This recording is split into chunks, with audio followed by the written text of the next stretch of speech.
This is the record holder, Kevin Arthur, in lane number 3 for the Johnnies. It's a race for second.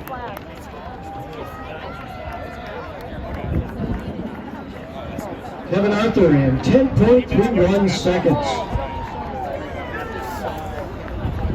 And that is a new conference record with a wind reading of 1.7 meters per second. Kevin Arthur with a new conference record for the Johnnies.